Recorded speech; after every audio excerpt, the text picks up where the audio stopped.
गोष्ट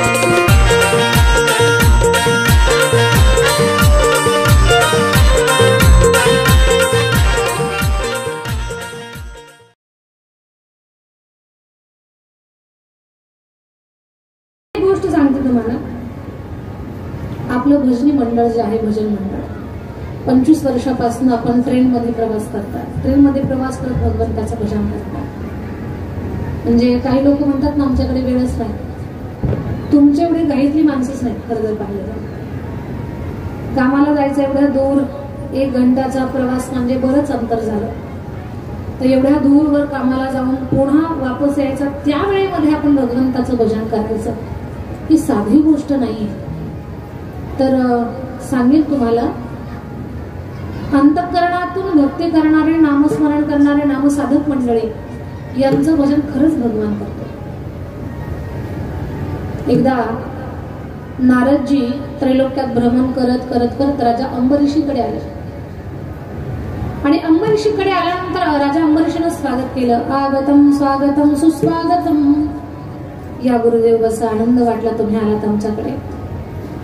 पाद्यपूजा केली, तिलक केलं, आरती उवाळली, पुष्पहार गळ्यामध्ये घातला, प्रसाद दिला, दर्शन घेतलं आणि विचारलं, नारदजी तुम्ही आलात आमच्याकडे, आमचं अहोभाग्य, खूप आनंद वाटतोय आम्हाला. पण तुमच्या हातामध्ये मला एक हिरव्या रंगाचं रजिस्टर दिसतंय. ते रजिस्टर कसलं आहे? आजपर्यंत तुमच्या हातामध्ये वीणा, झांज असं पाहिलंय.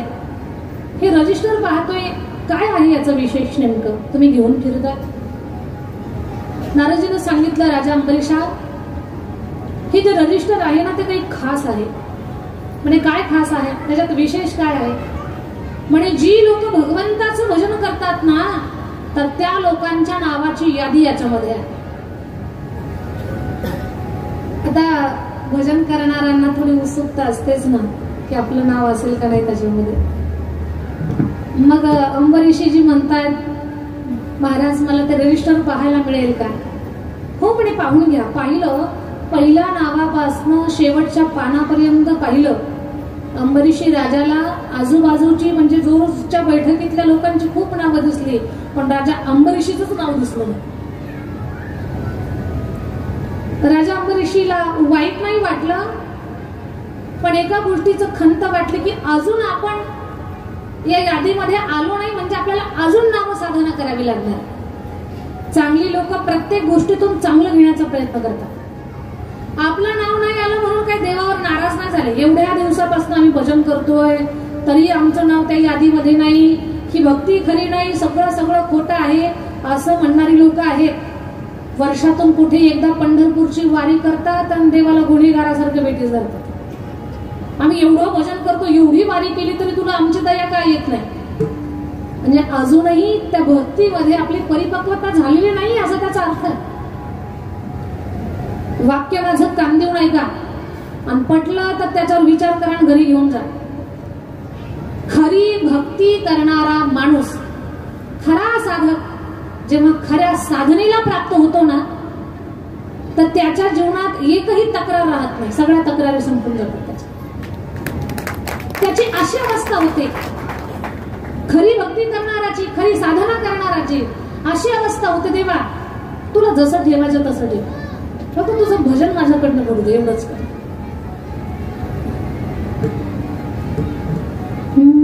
चाहे जैसे मुझे रख लो, कुछ ना कहूंगा मैं, तेरा ही था, तेरा ही हूँ, तेरा रहूंगा मैं.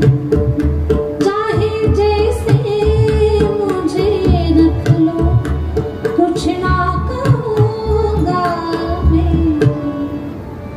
खरी साधना जेव्हा माणसाला प्राप्त होते, साधक अवस्था प्राप्त होते, त्या दिवसानंतर जीवनात एकही प्रश्न राहत नाही. पण कधीतरी वर्षातून एकदा पंढरपूरची वारी करतात आणि लोक देवाला गुन्हेगारासारखं कडघऱ्यात उभं करतात आणि स्वतः वकील नाही, जजच होता डायरेक्ट. माझं बोलणं तुमच्या लक्षात येत आहे असं गृहीतच धरते मी. बरं, मी सांगत होते तुम्हाला की राजा अंबरीशी काही नाराज नाही झाला. वाटलं की आपलं नाव यादीत नाही म्हणजे अजून आपल्याला साधना करावी लागणार आहे. नारदजी गेले आणि काही दिवसांना पुढे आले. जेव्हा आणि तेव्हा त्यांच्या हातात आणखी एक रजिस्टर होतं आणि हे लाल रंगाचं रजिस्टर होतं, फक्त रंग बदललेला होता. नारदजीने अंबरीशाने विचारलं, गुरुदेव मागच्या वेळेला आलात तेव्हा एक रजिस्टर होतं, आजही आलात एक रजिस्टर आहे पण रंगात फरक आहे. पहिलं हिरवं होतं आता लाल आहे, काय याचं विशेष आहे? अंबरीश राजांना विचारलेल्या प्रश्नाचं उत्तर नारदजी देत आहेत. म्हणजे राजा, मागे जे रजिस्टर होतं त्या रजिस्टर मध्ये भगवंताचं भजन करणाऱ्या भक्तांची यादी होती आणि आता जे रजिस्टर आहे, हा म्हणे बोला ना मग या रजिस्टरचं काय विशेष आहे? म्हणजे हे जे रजिस्टर आहे, ही जी कॉपी आहे, ही जी नोटबुक आहे, तर या रजिस्टरचं विशेष असं आहे, याच्यामध्ये जे देवाचं भजन करतात त्यांचं नाव नाही, मग देव ज्यांचं भजन करतो त्यांचं नाव आहे.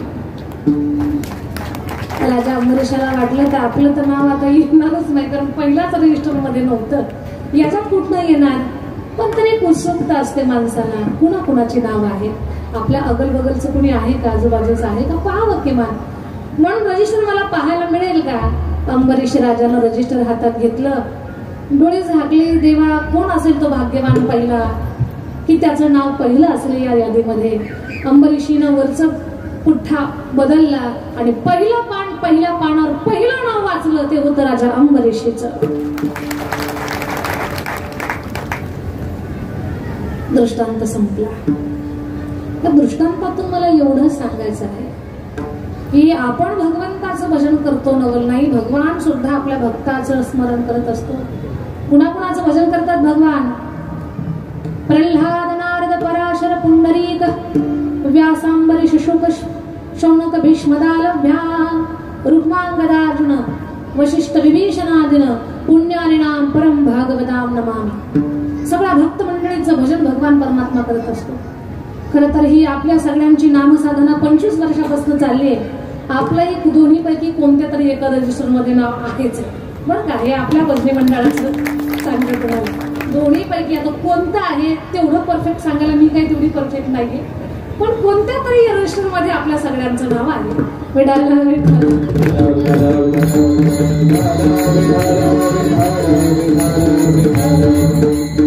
तर अशी विशेष भक्ती करणारे नाथ महाराज, ते नाथ महाराज अभंगाच्या पहिल्या चरणामध्ये आवडे देवासी तो एका प्रकार, आवडे देवासी तो एका प्रकार, आवडे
जय आवडे देवासी तो अलिका प्रकार नावाचा उच्चार रात्रंदिवस सगळ्यांनी कान देऊन ऐका. भगवान परमात्माला काय आवडतं नाथ महाराज अभंगात सांगतात. पण या पहिल्या म्हणजे अभंगाचं पहिलं जे चरण आहे त्या चरणामध्ये पहिला शब्द फार मोलाचा आहे, आवड. कारण आवड शब्दाभोवती माणसाचं पूर्ण जीवन फिरतं. लहान लेकरांची आवड वेगळी आहे, महिलांची आवड वेगळी आहे, पुरुषांची आवड वेगळी आहे, देवाची आवड वेगळी, संतांची आवड वेगळी. थोडी वर्गवारी आवड पाहू आपण. लहान लेकरांना सगळ्यात जास्त आवडतं खोड्या करायला. माणसं कीर्तन ऐकतात आणि ते तिकडे खेळ खेळतात. लेकरांची आवड आहे. लहान लेकराला खोड्या करायला आवडतं. कधीच देवासारखी बसणार नाही. काही काही घरामध्ये असं असतात ना, आमचा बाळू एवढा देवासारखा आहे, पण त्याचा खरा अवतार घरात पाहुणे आल्यानंतरच कळतो. घरात पाहुणे आले ना लेकरं उलट्याच उड्या मारायला चालू करतात. आजपर्यंत या प्रश्नाचं उत्तर सापडलं नाही की लेकरं उलट्या उड्या का मारतात ना. मी काही उडीच्या विरोधात नाहीये, मारू द्या. शहाणी माणसं उड्या मारतात, लहान लेकरांना उड्या मारल्या म्हणून काय फरक पडेल. पण उडी आई जवळ मारावी, वडिलांच्या जवळ मारावी का पाहुण्याच्या थोबाडावर उडी मारत असतात. लहान लेकरं खूप गडबड करतात, गोंधळ घालतात, खूप खोड्या करतात. लहान लेकरांच्या लहान लेकरांना खोड्या करायला आवडतात. तुमची आमची लेकरं खोड्या करतात नवल नाही. विश्वाचा मालक जेव्हा लहान होऊन आला ना तेव्हा त्यानं सुद्धा खोड्या केल्या.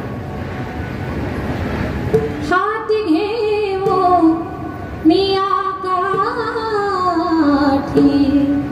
शिकवीते जग जेठी यमुनेची पाती खाशी काका का बाबा खोड्या नको करू माझे बाबा. खोड्या नको करू माझे बाबा. खोड्या नको करू माझे बाबा. खोड्या नको करू माझे बाबा. माझे बाबा माझे बाबा माझे बाबा माझे बाबा माझे बाबा माझे बाबा माझे बाबा माझे बाबा. खोड्या नको करू माझे बाबा. खोड्या नको करू माझे बाबा. खोड्या नको करू माझे बाबा. नको करू माझे बाबा. खोड्या नको करू माझे माझे बाबा माझे बाबा. विश्वाचा मालक जेव्हा लहान होऊन आला नाला सोपारा कर. जगाच्या बापानं सुद्धा खोड्या केल्या का लहान लेकराला खोडी करायला आवडतं. गावच्या पाटलाला म्हातारपणे 2 लेकरं झाले. एवढी खोडकर होती, नावच त्यांचं ते. म्हातारी माणसं आठवड्याला मीटिंग घेऊन परेशान झाली. मीटिंग कशाची, यांना पकडायची. आता वयस्कर लोकांना ही छोटी पोरं हाताला लागतील काय. आठवडा मीटिंग घेऊन म्हातारी माणसं हैराण झाली. एकानं पुढाकार घेतला की त्याचा चष्माच गायब झाला. कोणी पुढाकार घेतला त्याच्या हातातली छडी गायब झाली. अशी खोडकर लेकरं होती. साऱ्या गावाला वैताग आणून सोडला होता. त्या गावामध्ये काल्याचं कीर्तन इको देऊ नका माहिती माझ्या. त्या गावामध्ये काल्याचं कीर्तन, गावचे पाटील कीर्तनाला आले. त्यांना कीर्तन खूप आवडलं आणि मग महाराजांना आग्रह केला, महाराज आमच्या घरी चहा प्यायला चाला ना. महाराजांनी विचार केला, साऱ्या गावाचं मन मोडावं पण पाटलाचं मन मोडू नये. कोणाकडे तरी या गावात यावं लागेल. महाराज म्हटले चला पाटील चहा घ्यायला येतो. महाराज आणि पाटील घराकडे निघाले. घरात पोहोचले आणि पाटलानं आपल्या लक्ष्मीला आवाज दिला, पाटलीनबाई आपल्या घरी महाराज आले, चहा ठेवा. पूर्वीच्या काळी बोलण्यामध्ये एवढं प्रेम भरलेलं होतं ना, एवढा आदर होता पती पत्नी एकमेकाला खूप चांगलं बोलायचे पूर्वी, नावानिशी आवाज देत नव्हते.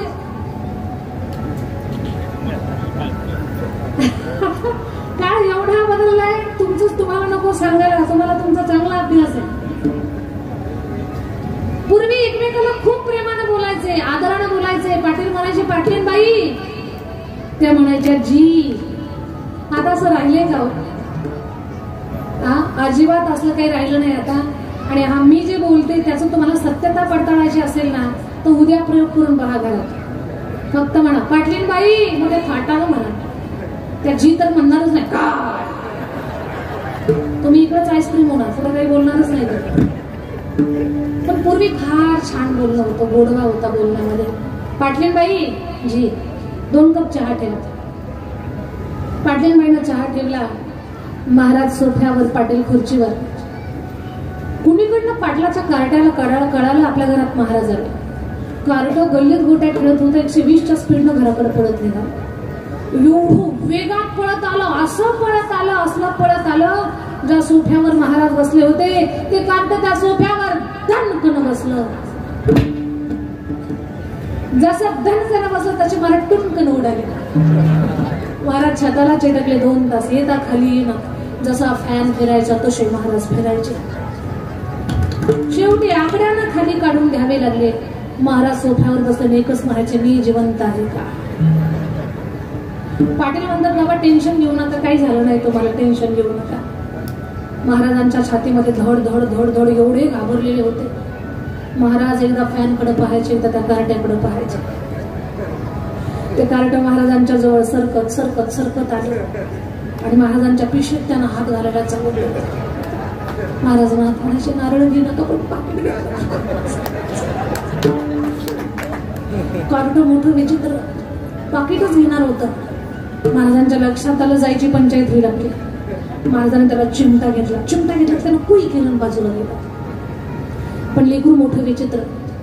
ठरवलं त्यानं, महाराज बदला लेकर रहूंगा, छोडूंगा नहीं मैं आपको, बदला लेकर रहूंगा. कुठले डायलॉग बोलत होते. थोड्या वेळानं महाराजांच्या समोर आला. महाराज जुन्या काळातले होते. मोठी दाढी, मिशी, शेंडी, रुबाबातले महाराज होते. कार्ट समोर आलं. महाराजांच्या मिशीला कचकन पकडलं. दोन्ही मिशा 2 हातात आणि कचकच ओढायला लागलं. चिकू चिकू करतो. महाराजांच्या डोळ्याला टचकच पाणी आलं. महाराज म्हणतात बाळा असं दाढी मिशाला खेळू नये. पाटील त्याला दुसरं काहीतरी खेळायला द्या. पाटील म्हणतात बाबा खेळू द्या त्याला, झोका खेळायची सवय. महाराज म्हणतात हे काही झोक्याच्या दोऱ्या नाहीत माझ्या मिशनीत, कुठं तुला कसं कसं कार्ट बाजूला काढलं. तेवढ्यात चहा आला. महाराज म्हणतात पटकन चहा पितो, सुटका करून घेतो. महाराजांनी कपातला पूर्ण चहा बशीमध्ये ओतला. बशी तोंडाला लावली. चहा घेतायत महाराज. गरम चहा तोंड भाजताय तरी पण महाराज चहा पिताय. ते कार्ट पळत आणून बशीच्या दुसऱ्या बाजूला तोंड लावलं. एकीकडनं महाराज चहा पितायत, एकीकडनं ते कार्ट चहा पिताय. योगायोग असा त्याला 15 दिवसापासून सर्दी झालेली होती. सर्दी जाम पिकलेली होती त्याची. पण तो मसाला काही आताच होता मुक्का मला 15 दिवसापासून.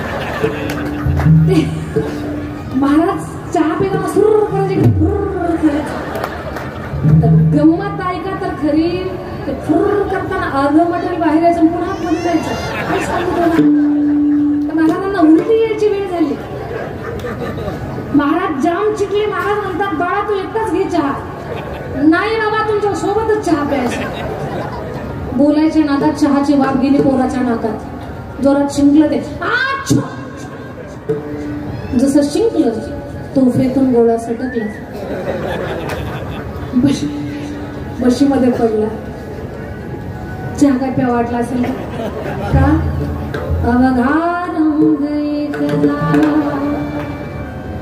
हातातून बशीत सटकली. धोत्रावर पडली. चहा गेला म्हणून पण पार्सल धोत्रावरच राहिला. महाराज खूप चिडलेले होते. महाराज म्हटले पाटील एवढं सोन्यासारखं लेकरू कोणाचं? मोठ्याच्या लेकराला लोखंड म्हणताच येत नाही, सोनंच म्हणावं लागतं जरी नसलं तरी. एवढं सोन्यासारखं लेकरू कोणाचं आहे? सोनं म्हटलं की पाटलाला गर्व झाला. पहिल्यांदा कोणीतरी सोनं म्हटलं. पाटील म्हटले बाबा तुमच्या आशीर्वादानं आमचंच. महाराज म्हणतात बरे आशीर्वाद आमच्या सोनावर. महाराज म्हणतात पाटील बुवा असे सोन्याचे किती तुकडे आहेत तुम्हाला. पाटलानं सांगितलं बाबा फक्त 2. पाटील तुमचं एक सोनं इथं गोंधळ घालतो, दुसरं सोनं कुठे. पाटलानं सांगितलं बाबा बाहेर तुमच्या बुटात पाणी टाकतो. दृष्टांत संपला. ही खोडी करण्याची परिसीमा झाली. लेकरांच्या आवडीचा विषय म्हणजे खोडी. लहान लेकराला खोड्या आवडतात. लहान लेकराची आवड सांगितली. महिलांना सुंदर शृंगार, सोन्याचे दागिने, सुंदर साडी या महिलांच्या आवडीचा विषय आहे. आता पुरुषांच्या आवडीचा विषय पाहू आपण. विठाल विठाल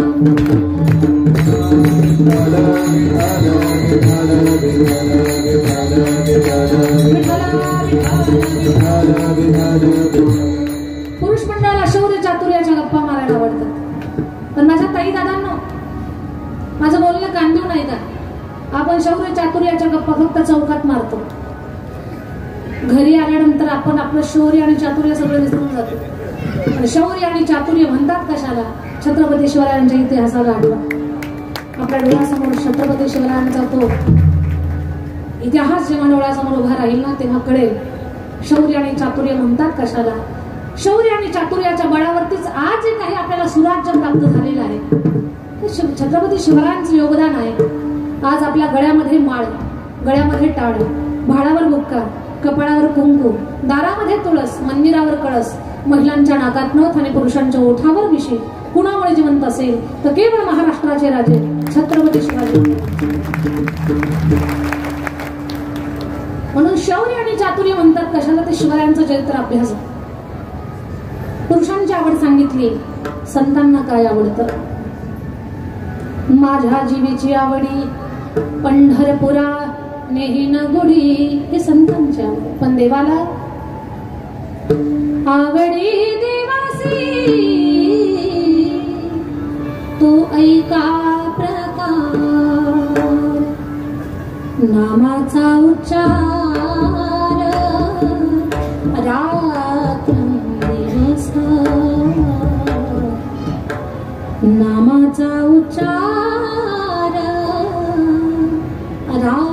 रात्रंदिवस. भगवान परमात्माला रात्रंदिवस त्याचं भजन केलेलं आवडतं. देवाचं भजन करावं आणि कल्याण आपलं व्हावं. देवाचं नाम घेण्यामध्ये आपलं भलं आहे, फायदा आपलाच आहे. पण करणारा पाहिजे.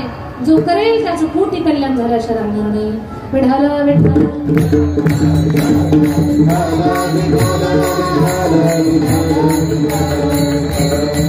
किती प्रमाण सांगावीत नामे तरला नाही कोण. ऐसा द्यावा निवडून नाम घेता वाया गेला ऐसा कोणी ऐकिला. भगवान परमात्माचं नाम स्मरण करण्यामध्ये आपलं कल्याण आहे. वृंदावनामध्ये प्रेमानंद महाराज नावाचे महात्मे आहेत. मागच्या 20-22 वर्षापासून त्यांना दोन्ही किडण्या नाहीत. दोन्ही किडण्या नसणारा माणूस 22 वर्षापासून जिवंत कसा, पहिला प्रश्न. पहाटे 2 वाजता उठून वृंदावनला परिक्रमा करतात. ही त्यांची खूप वर्षाची सेवा आहे. 5 वाजता प्रवचन देतात, 7 वाजता वार्तालाप करतात, 9 वाजता सत्संग असतो. आणि जगभरातले लोक त्यांच्या दर्शनासाठी वेडावलेले आहेत. एका दिवसात व्हिडिओ मिलियन पर्यंत जावा. युट्यूबला त्यांचा सोडलेला. एवढं त्यांचं महत्व. प्रेमानंद बाबांच्या दर्शनासाठी परदेशातून, अमेरिका, कॅनडातून लोकांनी यावं. नवल नाही, रशियन लोकांनी यावं, इटालियन लोकांनी यावं.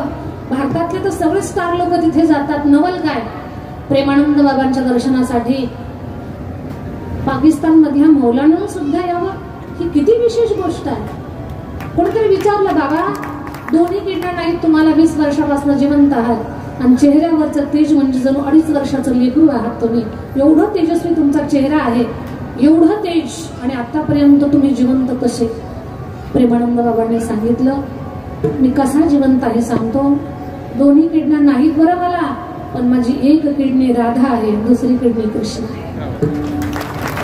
अहोरात्र श्वासावर राधा राधा राधा राधा एवढंच नामस्मरण करतात. एवढंच सारखं नामस्मरण. एक निरोगी माणूस एका दिवसामध्ये 21,600 श्वास घेतो. त्या 21,600 श्वासावर ते प्रेमानंद बाबांचं आज वजन चालू आहे. अवस्था अशी है, सांसों की माला में सिमरू में एका नाम,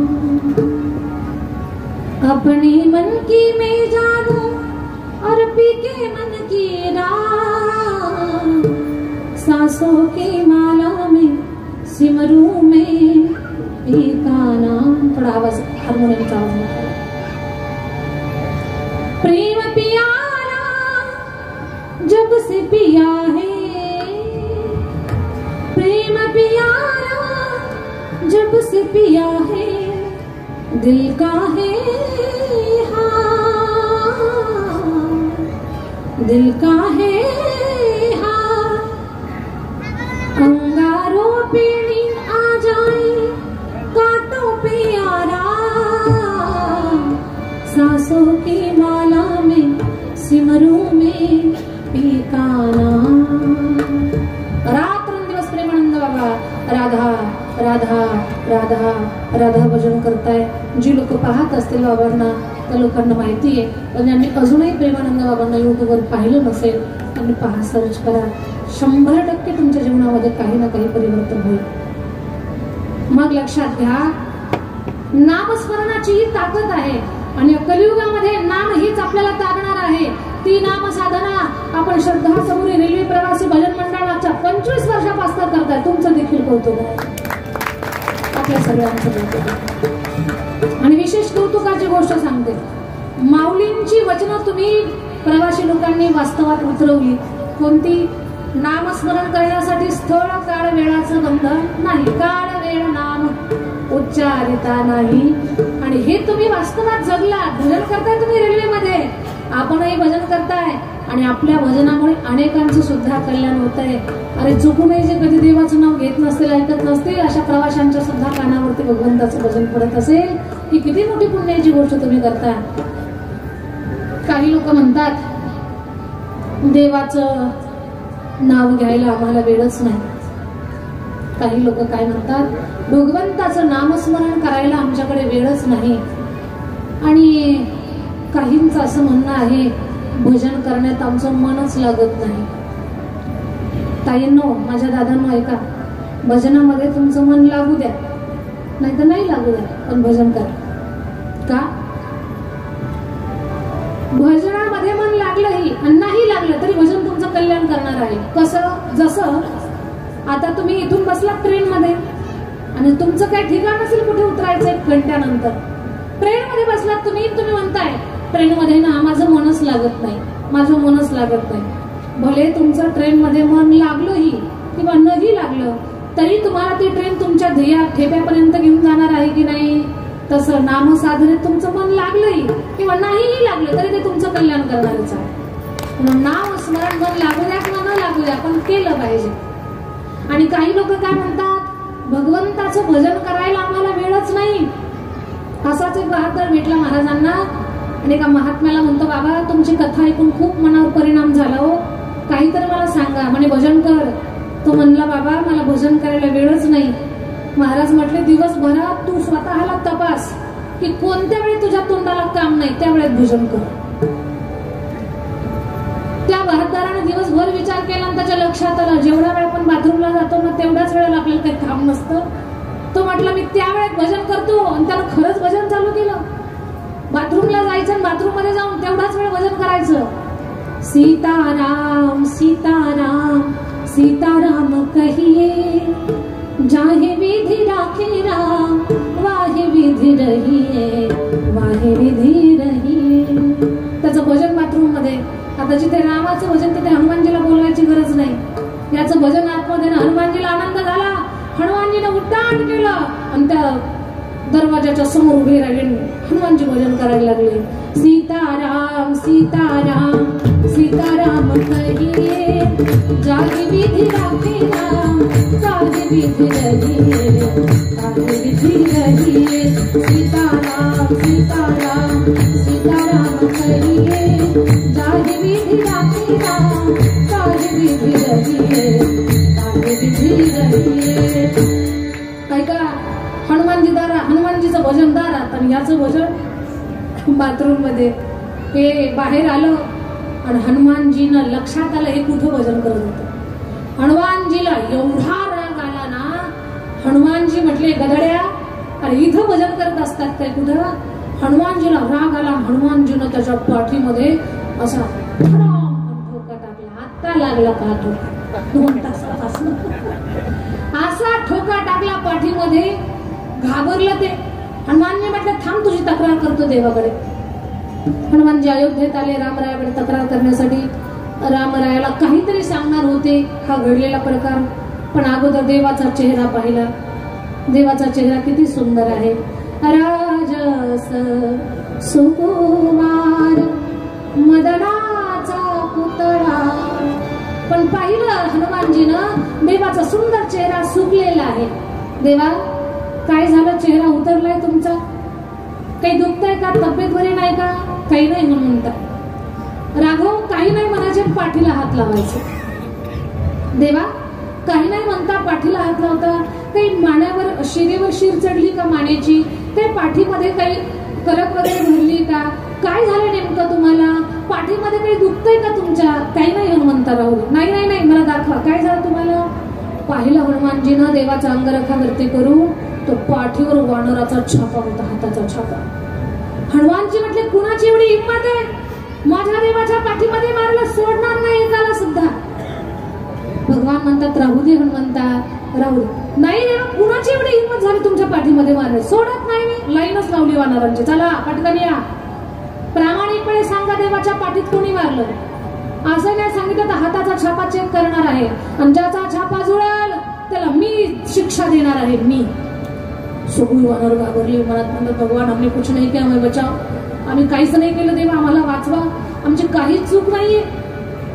सगळी वानर घाबरलेली होती. मनात राम राम म्हणत होते, देवा आमचा हात जोडू देऊ नको म्हणत होते.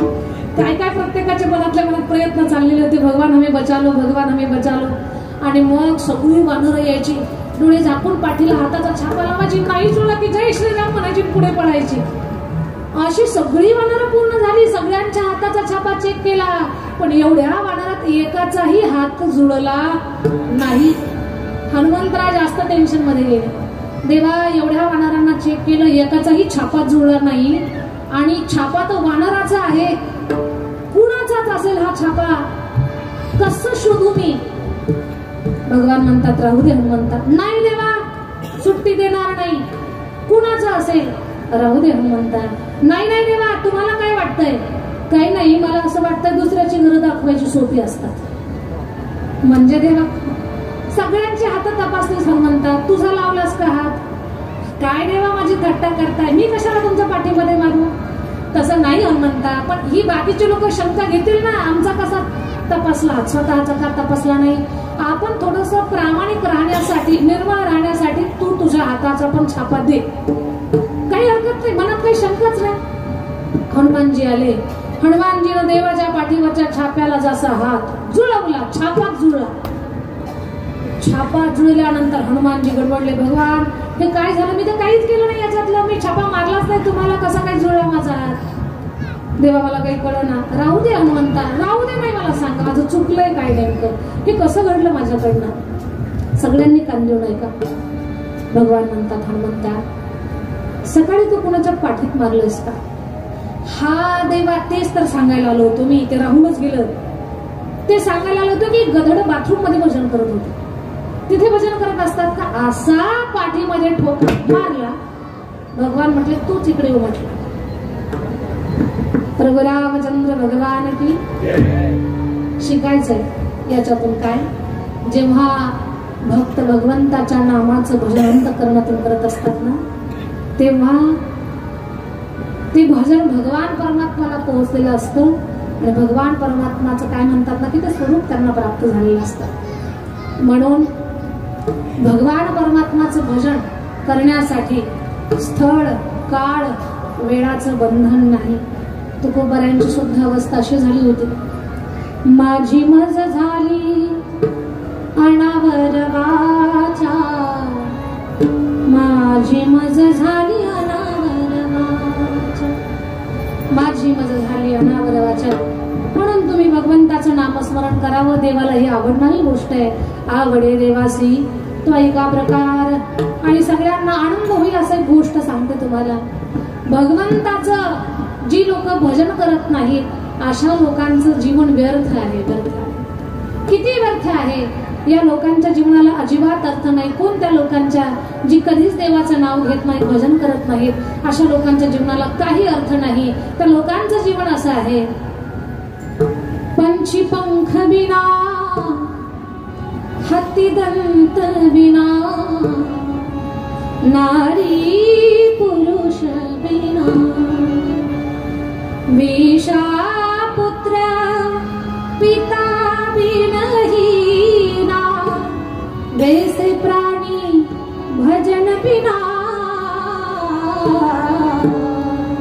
सुमिरन करले मेरे मना तेरी, बीती उमर हरि नाम बिना रे, सुमिरन करले मेरे मना तेरी, बीती उमर हरि नाम बिना रे,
आमच्या दोन्ही मृदंगाचार्यांसाठी सुद्धा वाजवीच पाहिजे. तर भगवंताचं नामस्मरण देवाला आवडतं म्हणून आवडे देवासी तो एका प्रकार नामाचा उच्चार रात्रंदिवस. अजून काय आवडतं बरं देवाला?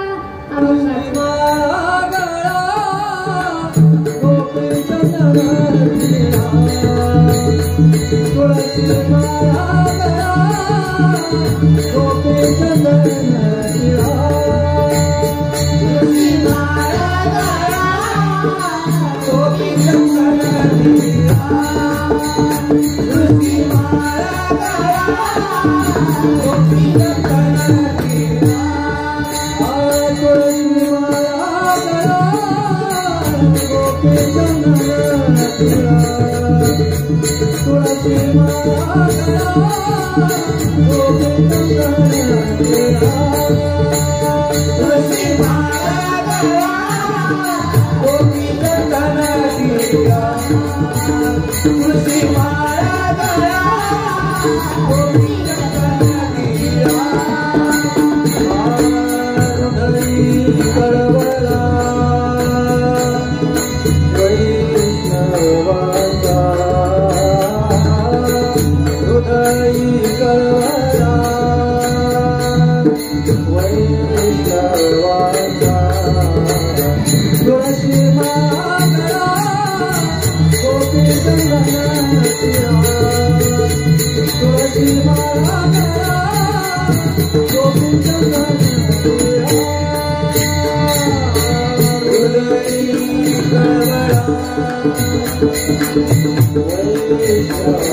तुळसी माळगळा गोपी चंदन टिळा हृदयी गडबडा वैष्णवांचा भगवान परमात्माला वारकऱ्यांनी भाविकांनी गळ्यामध्ये पवित्र तुळशीची माळ घातलेली आवडते.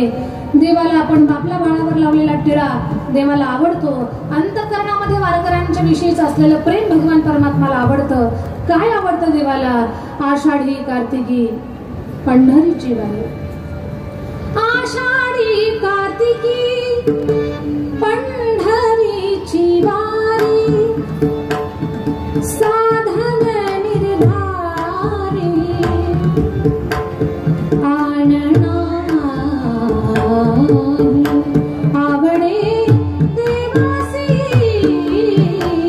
तो ऐका प्रकार आवडे देवासी तो ऐका प्रकार.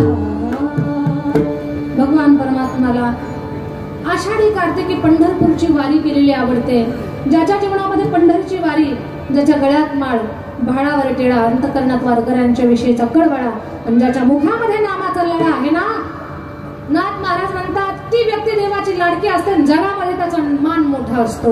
एका जनार्दनी ऐसा ज्याचा नेम तो देवा परम पूज्य जगी. प्रेमानं वजन करू. विठोबार कुमारी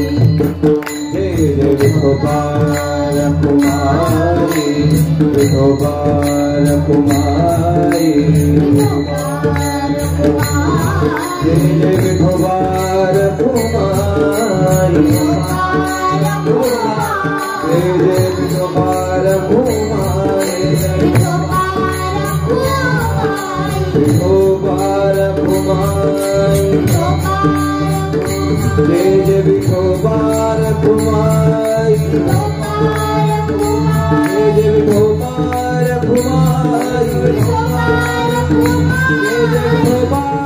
कुमारी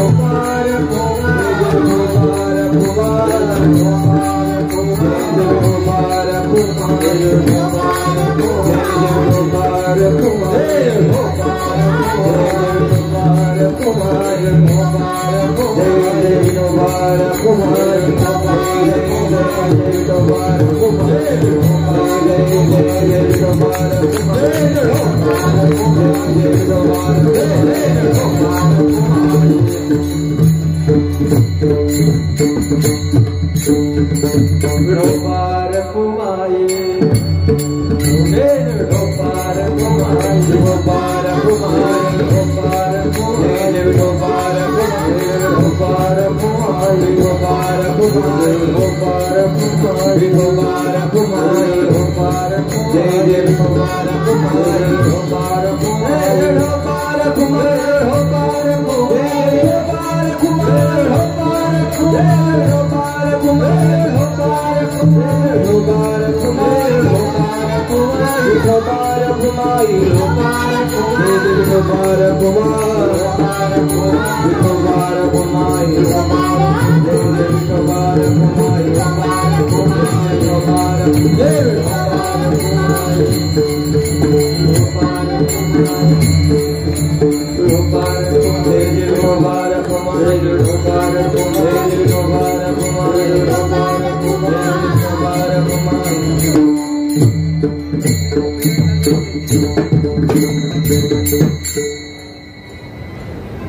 माझ्या अल्पमतेने अभंगामध्ये प्रवास करण्याचा प्रयत्न केला.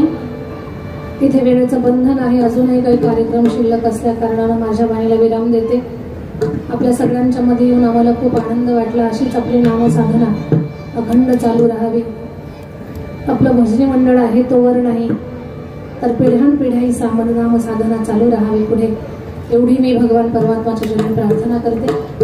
आणि खरंच खऱ्या अर्थानं भगवान परमात्माच्या नामस्मरणानं आपण कधी कल्पनाही नाही करणार अशाही काही गोष्टी आपल्या जीवनामध्ये आपल्याला प्राप्त होऊन जातील. भगवान परमात्माचा आशीर्वाद, साधू संतांचा कृपा प्रसाद आपल्या सगळ्यांच्या जीवनामध्ये प्राप्त व्हावा. पंढरीश पांडुरंग परमात्माचं आपण लाडकं व्हावं, एवढी मी भगवंताच्या चरणी प्रार्थना करते. माझ्या वाणीला विराम देते. सगळी आजची गायक, गुणीजन मंडळी, वादक मंडळी या सगळ्यांच्या मनापासून धन्यवाद. दोन्ही मृदंगाचार्य, दोन्ही गायक, त्याच्यामध्ये आमच्या राहुल दादा, आमच्या विद्यार्थिनी, खूप चांगल्या पद्धतीची साऊंड सिस्टम, या सगळ्यांसाठी पुन्हा एकदा जोरात टाळी. आणि अतिशय स्तुत्य उपक्रम आपण 25 वर्षापासून राबवता, म्हणून या सगळ्या आयोजकांसाठी, श्रद्धा सवरी रेल्वे, प्रवासी भजन मंडळ, या सगळ्यांसाठी जोरात टाळी.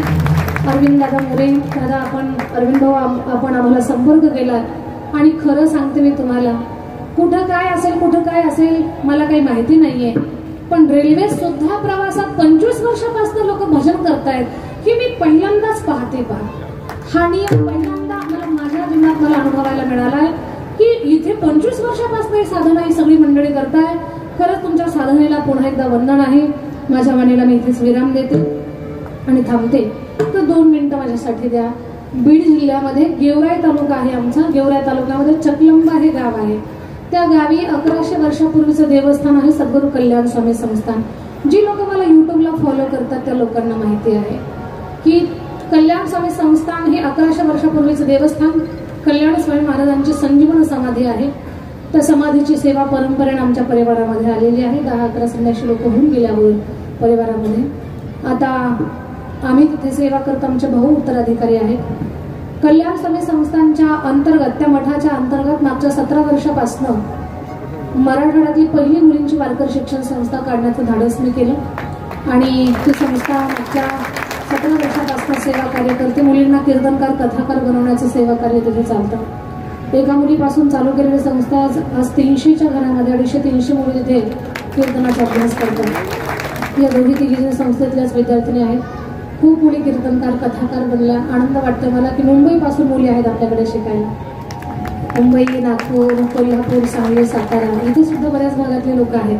कोणी कोल्हापूरचं आहे, कोणी सांगलीचं आहे, कोणी साताऱ्याचं आहे. तर महाराष्ट्रातल्या प्रत्येक जिल्ह्यातली मुलगी आपल्याकडे कीर्तन कथा शिकण्यासाठी आहे. गायन शिकतात, कीर्तन शिकतात, कथा शिकतात. कथा पण आमच्या कथा करतात. म्हणून गोरगरिबाचे लेकर खूप छान तयार झाले. कीर्तनकार, कथाकार बनले. नंबर तुकोबरायची सेवा करतात आणि चांगल्या पद्धतीने संप्रदायामध्ये त्यांचा प्रवास चालू आहे. छोटी छोटी लेकर खूप गातात. यांचं वय नाहीये. राहुल दादाला माहिती आहे, आम्हाला सगळ्यांना माहिती आहे. आपल्याला माहिती आहे की भजन म्हणण्यासाठी सुद्धा किती साधना करावी लागते. सा लावण्यासाठी किती साधना करावी लागते. पण ही लेकर प्रयत्न करतात. अजून यांच्यापेक्षा खूप लहान आहे. ती लहान पण खूप छान गातात. काही मुली खूप छान आहेत, खूप सुंदर गाण्याचा प्रयत्न करतात. असं मुलींना घडवण्याचं कार्य तिथे चालू आहे.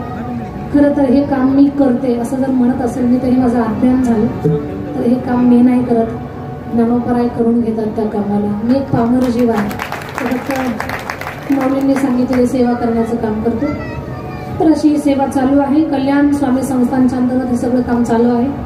आणि एक विनंती आहे माझी, आपल्या संस्थेमध्ये ठराविक आणि मोजक्या काही अशा मुली आहेत, ठराविक मुली की त्यांना आई वडील नाही आहे, कोणीच नाही आहे. त्यांचं सर्वस्वी खर्च आपण कथा कीर्तनाच्या माध्यमातून जे मानधन आपल्याला प्राप्त होतं ते आपण करतो. आणि देवस्थानचं बांधकामही करतोय आपण की देवस्थानच्या बांधकामाला कुठली राजकीय शासकीय मदत नाही.